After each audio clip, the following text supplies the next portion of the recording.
freedoms that we were accustomed to before, whether it was taking your car at the end of the day and driving off base and going and having a beer downtown, that freedom is going to be limited because what we need to do now is protect the force, protect our communities, protect our families. All right, here's Lieutenant Adam Morton with the Canadian Army Podcast, and today we're going to be talking about individual training restart for the Canadian Army. Individual training is the training that teaches each soldier their particular trade skills. So whether it's gunners, tankers, infantry soldiers, they all have their specialized training courses. And with direction from the Chief of Defense Staff, all non-essential training has ceased as part of the COVID-19 emergency. So joining us from Gagetown and here to tell us how individual training is going to resume, I have Colonel Cayle Oberwarth, commander of the Combat Training Center, or CTC, and the Army Individual Training Authority. Hi, sir. How are you doing today? Yeah, good, Adam. Thanks so much for having me on today. Thanks for coming. So starting off, we've been getting a lot of feedback on our online platforms that people, soldiers, want to know who we're talking about and who our guests are. So before maybe rolling into individual training, can you tell us a little bit about yourself? Yeah, so as you've identified, I'm Colonel Cayle Oberwarth. I'm the commander of the Combat Training Center. I joined the Canadian Armed Forces in 1994 as an infantry officer, and I remain an infantry officer, and have moved through the ranks in the Royal Canadian Regiment, which is my regiment throughout that time. Over the years, I've had the opportunity to deploy a number of times. I've got some deployment experience in Bosnia, in Ethiopia and Eritrea with the United Nations. I've got experience in Afghanistan in both Kabul and Kandahar, and as well some time in the Congo. You've been talking about training a bit. I've also got a fair bit of experience in the training institution. As a young platoon commander and a Company 2IC, I spent some summers over here at the Combat Training Center instructing on phase courses. At the time, we called them phase courses. Now they're your DP 1.1s and 1.2s, we call them now. I've also got experience at the Parachute School. At the time, it was the Parachute School, now the Canadian Army Advanced Warfare Center as an instructor there as well. And following that, I also had the opportunity and privilege to command at the Infantry School. So that's kind of set me up for the job I have now as the commander of the Combat Training Center formation. And so here we are restarting training at the end of, or I guess in the middle of, one of the biggest challenges we've probably faced this decade. I think certainly it's presented us with some unique challenges, but not challenges that can't be overcome by the individual training system or by the Army. I maintain, a lot of people have looked at COVID as an enemy. I maintain that COVID is our environment. And I will tell you, in all the combat training system schools throughout Canada, we're dedicated to training our soldiers to survive, fight, and win in battle against a peer enemy or better. Now we need to be able to survive, fight, and win in battle against a peer enemy in a COVID environment. So it's an addition to what we were doing before, but as all soldiers know, we are often required to wear different types of protection or prepare ourselves and protect ourselves against different types of environment, whether you're wearing ballistic eyewear or gloves or helmets. And now we're just going to enhance that level of protection to make sure that we're ready to deal with the threat that may be posed by COVID. And as we all know, innovation stems from challenges, so here we are. For sure. And I will tell you, and for all those folks who will be streaming back to Gagetown, to Trenton, to Kingston, and to Borden, where the majority of our students will be going this summer, that doesn't even include all the division training centers. But I will tell you that there's been a lot of innovation at each of those schools throughout this period.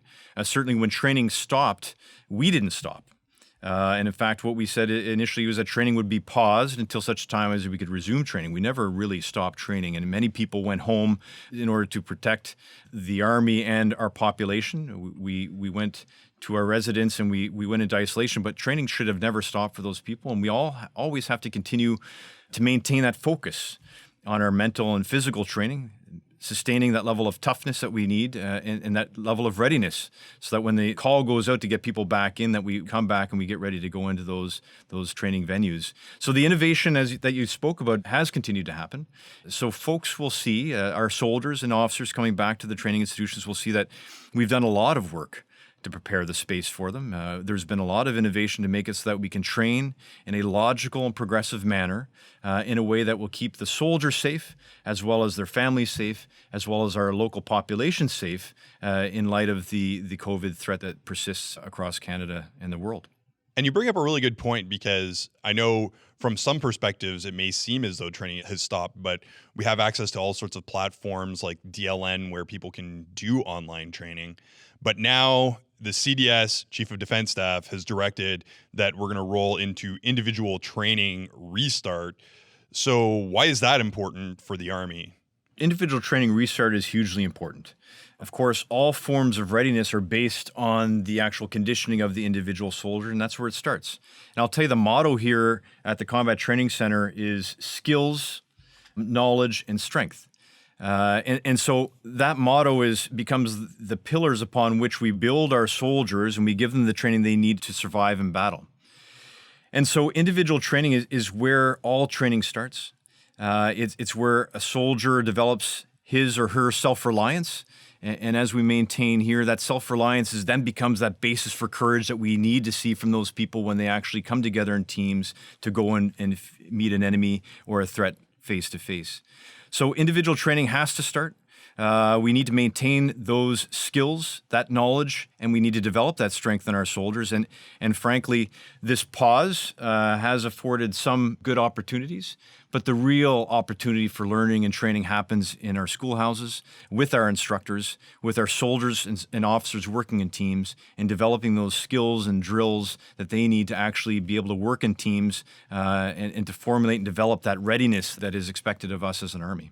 Yeah, absolutely. And the CDS and both the commander of the Army have talked about readiness as being maybe the most important aspect of this kind of emergency process.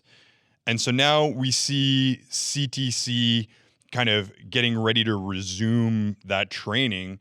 So a lot of people are wondering, when will students and candidates start filtering back to the various CTC units? So the first thing I want to say is that a lot of the students that we had here when training was paused were sent home, but training never stopped for them. Certainly those soldiers who were moving towards their operational function point were maintaining regular contact with the instructors that they had before they departed, and they should have, and they will have been receiving tasks to do throughout the course, the actual run of a day. So training should have never really stopped. Training at the Combat Training Center was paused. We are going to see them coming back here, and in fact, we have students showing up today, and in a very progressive, deliberate, and disciplined manner. We have students showing up ready to move back into the training system to start their courses in earnest. Now, recognizing the nature of the environment we're in, we're not bringing everyone back all at once. This is as I said before, a very deliberate and phased approach. And in fact, we've had some students come back as of last week to kind of test and adjust some of the protocols we have in place to make sure that we are able to do this in a safe manner. But it will be different than what it was before. As students are being brought in, because a lot of them will be crossing provincial borders, and certainly for those coming to Gagetown, there's going to be a requirement for them to go into a quarantine. So a quarantine for us is 14 days of personal isolation.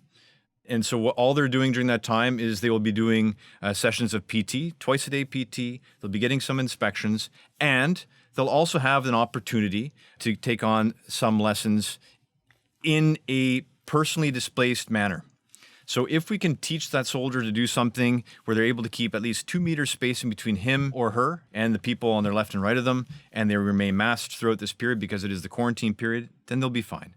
The whole idea here is that 14 days is to give the province the benefit of the doubt and to give us the benefit of the doubt that should that soldier have come into contact with COVID in transit, then certainly during that 14-day period, he or she will not transmit that to someone else. And during that 14-day period, they'll have run the cycle of the COVID, should they have it, and it'll be out of their system before we bring them into what we're going to call a platoon bubble, where they can then operate without their masks on within 2 meters of the people in their platoon bubble. And so you're saying people are getting ready to show up now, and it may seem like this has been a long time for a lot of people who've been at home for the past couple of months getting ready for that, but obviously there's a lot of infrastructure and things in place, and the Army's been doing things for a certain way for quite some time. So what is CTC doing to prepare for the reception of these students and candidates? I know you mentioned some particular changes, but is there any other focuses that you're doing that will aid in implementing these changes? What we've done so the first thing is, and the Commander of the Army has said it over and over again, communicate regularly and where possible, over-communicate. Now, I believe that any form of communication, the over-communication is the eye of the recipient. So from our perspective, we want to communicate as much as possible and make sure that should someone be drawing their information from one vector instead of a different one, that at least they get that information from someone. So what we've been doing over the last little while, and I will tell you, while some folks may think that we stopped, we've been working throughout to make sure that we do this properly. And to get there, what it means is that we've gone to great lengths to make sure that we have some protocols in place to ensure that when the students do come in, it's done properly. But from a communication perspective, what I would say is we've put together recently a reception, staging, onward movement, and integration video that is accessible on YouTube that will show them what they can expect to see when they arrive here in Gagetown. Now, it's an indicative video. You will likely receive something similar to that, depending on what school you're going to. But what that will show our students, whether you're showing up here in Gagetown or whether you're going to Kingston, Borden, or Trenton, is an idea of what you can expect. Okay, so what I would ask those students to do is they are in contact with their schools. This will be in your joining instructions, but draw on that information, have a look at it, see what it says, because what we're trying to do is, frankly, I'm trying to reduce this anxiety that might build for folks coming back in light of the environment that we currently find ourselves in. I will tell you that the schools have gone to great lengths to make sure that our students will be safe and well cared for.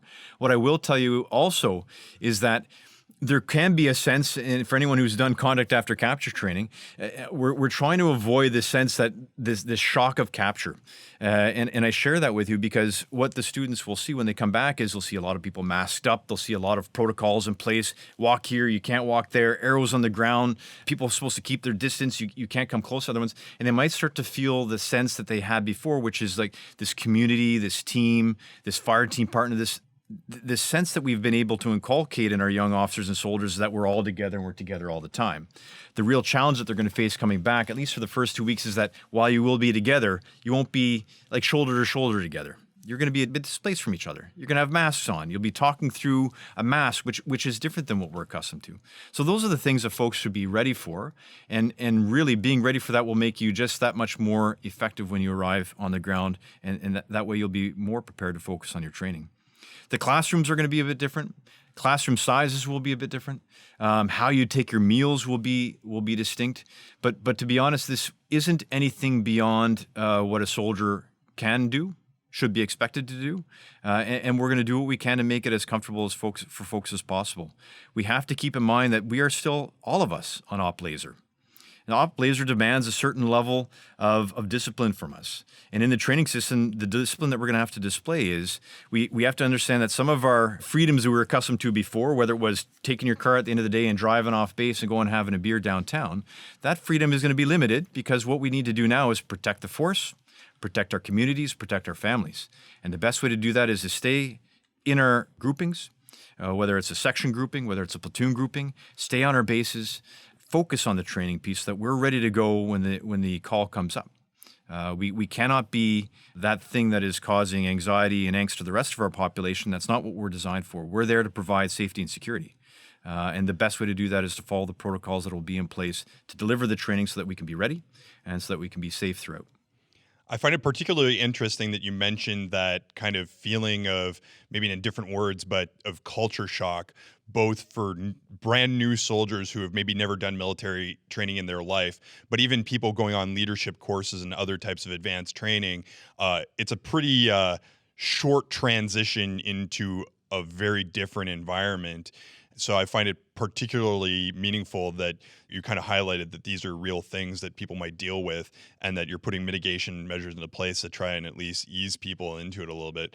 And I also wanted to say for those listening that we'll put the link to the YouTube video in our show notes so you can actually have a look at what's being done and kind of where we're going with that. So one thing that are on a lot of people's minds right now is what courses are going to be kind of first out the gate as we resume these kind of maybe larger scale training processes.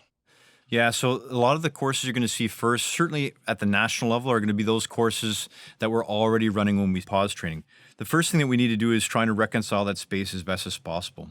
We had 1,800 people who were on the basic training list when we paused training, and a lot of those people, we need to get them off the basic training list so they can achieve their operational function point and move off to their units. So the real focus for us here in the summer months at the national level, so here in Gagetown in particular, we'll be trying to get those people who are on the basic training list who need to reach operational function point and haven't yet completed their training. That's where our focus is first, all within the limitations of the environment. And those limitations include we are not drawing on field force units to deliver any of that training. Now, naturally, the Combat Training Center is a bit of a skeleton organization designed. It's got the skeleton, it's got the brains, it's got the heart to deliver training, but we need the meat from the field force to give us the width and depth necessary to train all those soldiers who need training over the summer. Naturally, over the summer, we might see 6,000 soldiers come through the Combat Training Center. This summer, we're going to see less than 2,000. So we can't get to everyone, so we've put the focus on those people who need to get to operational function point. That's here in Gagetown. For those folks who are training at division training centers, whether you're in the reserve force or otherwise, again, the initial focus will be on those people who need to get the operational function point. Each division is managing this in their own way, so there'll be a degree of asymmetry in how that training starts up at those divisions. Obviously, it's contingent upon the conditions of each of those division areas. And as such, maybe some divisions will be starting sooner than other divisions. Maybe 2 division, those folks in Quebec, maybe they're starting after 3 division out west in Wainwright, Alberta. So just because you aren't training at the same time as other people across Canada doesn't mean that you've been forgotten. What it means is that we're following a deliberate approach. It means that we're focusing on those people who need to get to the operational function point first. And as best as possible, we're going to try and get to as many of those people as we can over the summer. The focus in the fall will transition, and then we'll look more at leadership surge. So the fall will see us really attacking a lot of the primary leadership qualification courses that we need to get taken care of. Right now, we're looking at running upwards of 27 primary leadership qualification courses starting in the fall and running as long as we can through to the end of this training year. There are a lot of young corporals, some keen, focused corporals out there who need to get their primary leadership qualification, and we're motivated and determined to try and get as many of them through in this fiscal year as we can, and that's what we're going to be focusing on as we move into the fall. So operational function point first, leadership surge after the fall, and we'll continue to manage the calendar that way as we go forward. So we talked a little bit about how you're preparing for the arrival of new personnel. What kind of procedures are in place in the event that there's either a positive test, either at the arrival or during the conduct of the training, potentially out of an upcoming resurgence or something like that? Like, what kind of measures are in place in terms of health measures for that? Yeah, so there are a number of health measures that we have in place designed to ensure that should a soldier or an officer present with symptoms, that we're prepared to take immediate action. And so we've done some wargaming here as well, and we've gone through and worked through the intricacies of that. And so what it will look like is, and we've identified some levels, but what it will look like is, should a student present with some of the symptoms, and so right now we're saying with 2 symptoms, should a student present with 2 symptoms after his 14 days of already being in quarantine, then obviously the first thing we would do is ensure that that student has and receives immediate medical attention.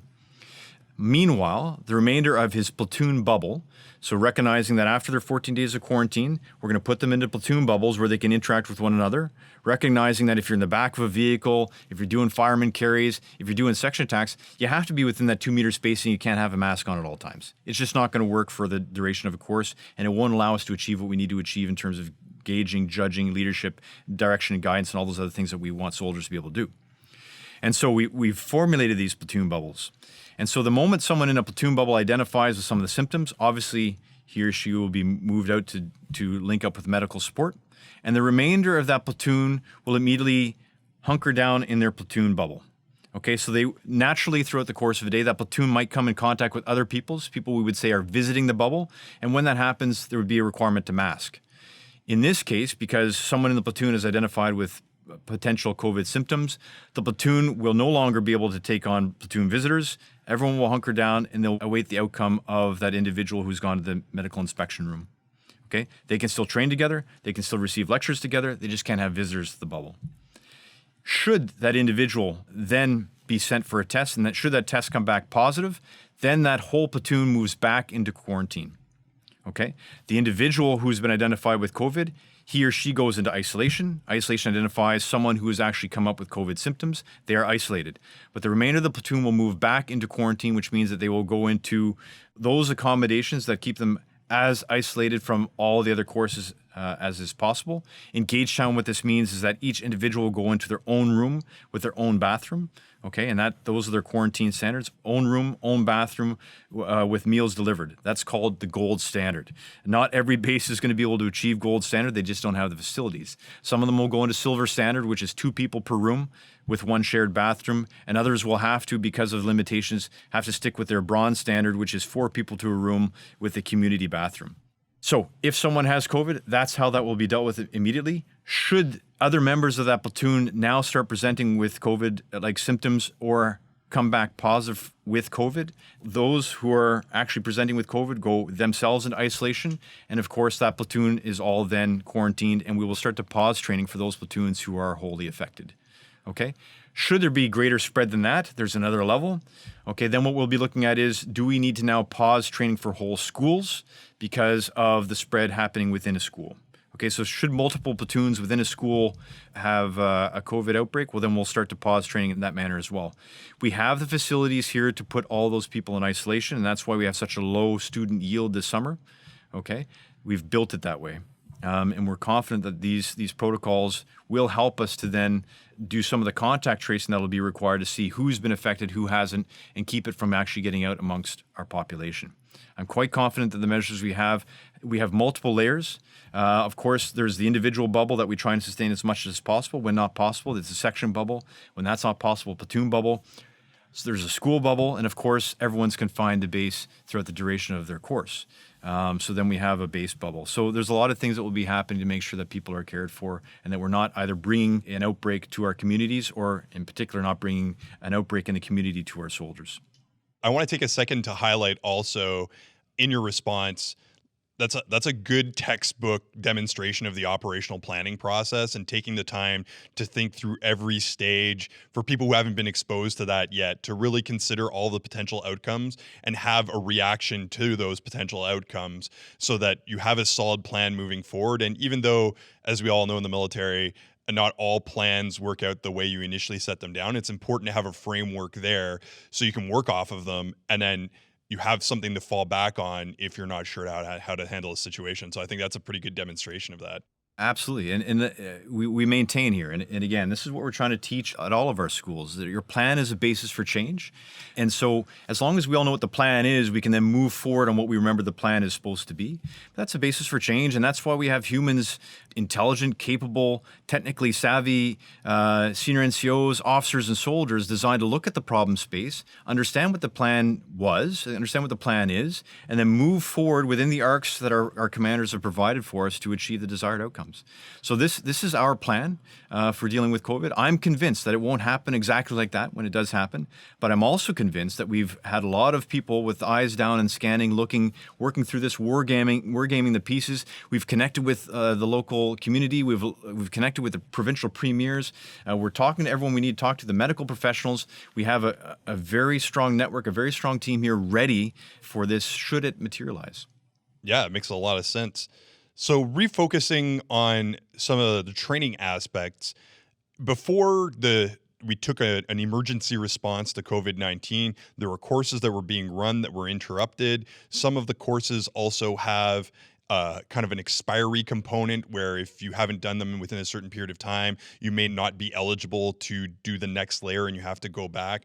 How are these kind of training issues being addressed in this kind of unprecedented environment? Yeah, so, and of course, much like what we just spoke about with respect to plans and planning, the plan is our basis for change. We recognize what the optimal outcome is for training and how training is meant to be delivered. And frankly, the way we build our qualification standards and our training plans is designed for the optimal outcomes. We also recognize that because of COVID, we haven't been able to follow an optimal process. So if someone has completed a particular mod of a program, and naturally, you need to complete that program within a year, we understand that this is a unique situation and that this has kind of bumped us. And so on a case-by-case basis, we'll take the time to look at these folks who may have been interrupted in their training, and I don't know which particular case you're speaking to, but should someone's training have been interrupted, you've completed a mod, but you're unable to get on the next mod, you had to have it all completed within a year, certainly that's something we're going to look at. Certainly there's no intent or desire to shortchange people, and as long as it's the result of the reason you've been unable to carry on with your training is because of COVID, we're going to do everything we can to try and get things right avoided. What I would say, though, is that in some instances, folks, soldiers and officers who were doing their training and whose training was paused, some of them were near the end of their training and actually were granted qualifications even though they didn't complete all the training. What I want everyone to be cognizant of is that that aspect is an anomaly. Just because the training, maybe it was meant to be a 10-week course, but we finish it 9 weeks, doesn't mean that course going forward will only be 9 weeks. There's a belief or an expectation, and certainly there are smart people who work in our training shop who say that this course is meant to be 10 weeks long, and all things being equal, it should happen in 10 weeks. If it's taking you 9 weeks, then we've accepted risks. The institution accepts some risks that with 9 weeks, we can send this, the onesies and twosies back to the units, and they'll be able to assimilate the rest of that training from their unit. Through an experiential learning process. It doesn't mean the training will be shorter going forward. And I think that's something that I just want people to understand, that the training that we've built is well honed, it is well designed, the purpose is well focused to deliver the level of readiness and proficiency that we need our soldiers to have to do exactly what I said at the start, to survive, fight, and win in battle against a peer enemy or better, and in this case, in a COVID environment. So I don't want us to start looking at ideas where we might consider reducing training because, we were able to do that course in 9 weeks before. I think we need to recognize that training needs to be sustained, and we need to continue to do it in the most effective manner possible. Yeah, because at the end of the day, there is an expectation of consistency. I mean, even though the training system does change from time to time for various reasons, there's an expectation of consistency. And even though there may be exceptions in exceptional circumstances, in general, an infantry platoon commander is an infantry platoon commander is an infantry platoon commander with roughly the same training across the board. Yeah, absolutely. And what I would say is that if we believe, and we certainly do, we believe we have one of the best armies in the world. And how do we generate that? Well, capability is a function, is a product of a number of different things. Some people focus on equipment. Some people will focus on high-level leadership and communication systems. But I would like to believe that our Army expects that our soldiers become the foundation of that excellence. And to generate that excellence in them, they have to receive excellent training. And so that's what we try to give them here at the Combat Training Center. Certainly, I can tell you, that's what they're going to receive. Now it's on the shoulders of each of those soldiers and officers to take that training and do everything they can with it and to continue to develop themselves as they go. We are the best Army in the world. And how we maintain that is through our individual and our collective training systems. Man, I can't think of a better note to end this on than that exact point. So from there, sir, thanks so much for coming on and taking the time to talk to me. Yeah, it was a real pleasure. Thanks for having me on your podcast. I've listened to some of your episodes. I'm looking forward to hearing more from the Army podcast in the weeks and months to come. Thanks, sir. Really appreciate it. I'm Lieutenant Adam Morton with the Canadian Army Podcast. Remember, if you want to send us your ideas or suggestions, pull the email address from the show notes. Also, the Canadian Army is available on Facebook, Instagram, YouTube, and Twitter. Stay frosty.